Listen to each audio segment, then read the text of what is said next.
Et puis on reste dans ce domaine, hein. On va parler de l'énergie et plus particulièrement du gaz. En tout cas, les primes gaz et électricité, Vanessa, elles sont tombées au compte-gouttes, hein, déjà pour certains ménages. Et en même temps, on a l'impression que les promesses de l'Union européenne de faire baisser les prix se font attendre. Alors que fait l'Europe? C'est bien la question qu'on se demande aujourd'hui. On en discute avec notre spécialiste en énergie de l'ULB, Patrick Claessens, qui vient de nous rejoindre dans le studio. Bonjour. Bonjour, merci d'avoir accepté notre invitation. Vous allez nous éclairer sur cette question. On va peut-être juste reparler des prix avant de commencer, puisque hier matin, le prix du gaz, au gros, était de 110 € le mégawatt-heure. C'est élevé, mais c'est quand même bien loin du pic de 350 € enregistré à la fin du mois d'août. Donc c'est plutôt une bonne nouvelle, mais on se pose quand même toujours cette question, est-ce qu'il faut plafonner ? Est-ce que c'est possible ? Alors, on en a parlé déjà au sommet européen il y a un petit mois environ. Là, le 24, de nouveau un sommet. On espère que quelque chose va sortir de ce sommet enfin. Mais vous restez dubitatif. Effectivement, donc avant chaque sommet, la Commission a l'habitude de laisser fuiter l'un ou l'autre document pour un petit peu tâter la température. Et donc, il faut savoir qu'au dernier sommet, donc celui du mois d'octobre, il était convenu que les ministres de l'énergie des États membres allaient décliner une feuille de route consistant à rendre d'une manière ou d'une autre un plafonnement des prix réalisable. Et à l'époque, on parlait de plafonnement dynamique. Et donc le non-paper en question, effectivement, il est un peu particulier parce qu'en fait, on parle de plafonnement, mais qui peut, à certaines conditions, être dépassé. Donc c'est un peu particulier.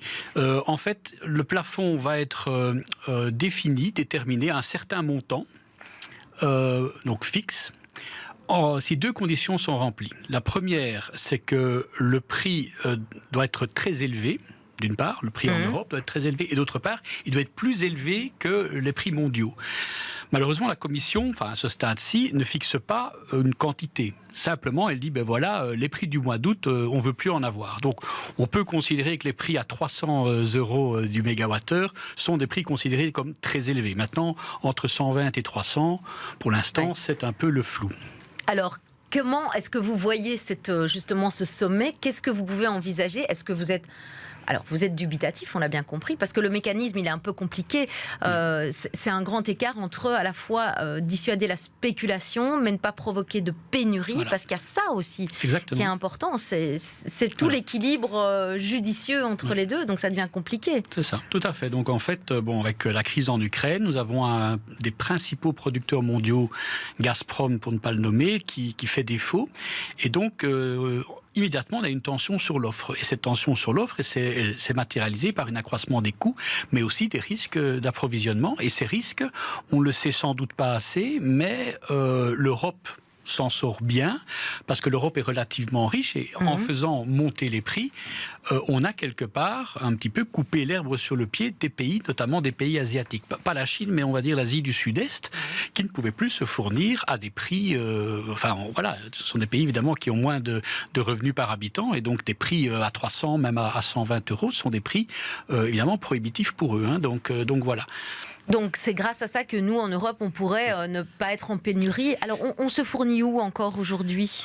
On se fournit un peu partout et on essaye de diversifier nos capacités, notre approvisionnement. Donc c'est l'Algérie, c'est le Qatar, c'est la Norvège. On a encore un petit peu en Europe, les Pays-Bas, l'Angleterre, mais c'est à la marge. C'est les États-Unis également. Mais donc on essaie de diversifier un maximum. On sait qu'il y a des nouveaux gisements dans l'est de la Méditerranée, du côté d'Israël, du côté de l'Égypte, qui pourraient à relativement court terme être opérationnels.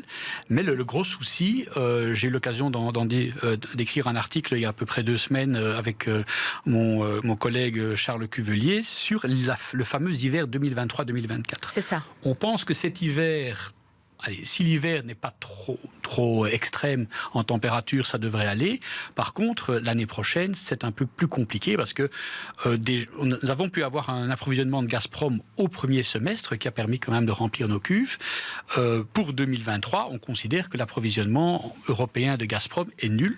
Et donc, on a pour l'instant un trou de 30 milliards de mètres cubes à l'échelle de l'Europe sur l'année, ce qui correspond à 1,5 fois la consommation annuelle de la Belgique. Donc, ce n'est pas rien. Ah oui, c'est ça. Donc c'est plutôt pour dans un an qu'il faudra être attentif et peut-être anticiper autrement cette pénurie. Et donc là, on est plutôt sur même de la pénurie. Donc avant d'avoir de la pénurie, nous avons une tension sur l'offre qui accroît les coûts.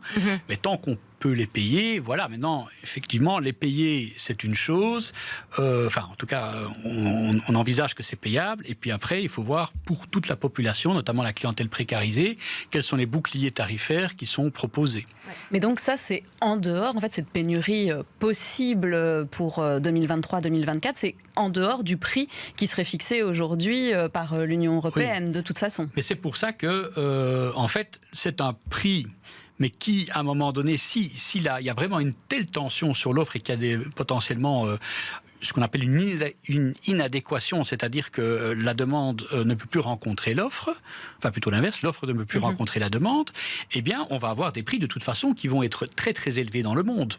Et donc une des deux conditions, c'était il faut que les prix soient très élevés, mais il faut aussi que les prix soient plus élevés que la moyenne mondiale. Donc si les prix au niveau mondial sont à 300, ce plafond ne va pas jouer, en tout cas selon le non-paper de la Commission.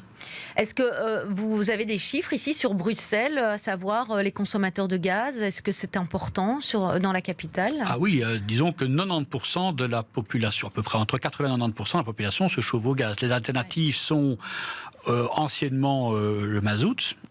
Et nouvellement, mais encore à la marge, le chauffage électrique, les pompes à chaleur. Mais c'est vraiment à la marge. Alors, revenons peut-être sur le fameux mécanisme qui devrait être utilisé parmi les solutions au prochain sommet. Qu'est-ce qu'on pourrait dire? Donc, à l'ordre du jour, il y aura le règlement du Conseil qui va renforcer cette solidarité, parce qu'en fait, le principe, c'est une solidarité entre tous les pays. Ça veut dire qu'il faut mettre d'accord les 27? Ah oui, absolument. En tout cas, certainement les pays qui sont très interconnectés avec la Belgique. Et donc, les deux pays dominants de l'Europe, vous savez, c'est la France et l'Allemagne, font partie de ceux-là. Bon, mais qui sont plus riches que nous. Également. L'Allemagne sans doute, la France, ce n'est pas dit. Mais bon, les problèmes sont évidemment différents de pays à pays. Donc, il faut savoir que l'Allemagne s'est quand même beaucoup reposée sur Gazprom. Et parallèlement, de manière un petit peu, je pense, hasardeuse, n'ont pas cru bon de développer ce qu'on appelle des terminaux gaziers LNG. Et donc, ils avaient une politique d'approvisionnement par pipeline essentiellement venant de l'Europe de l'Est et Gazprom. Bon, ça, évidemment, c'est coupé maintenant avec la guerre en Ukraine.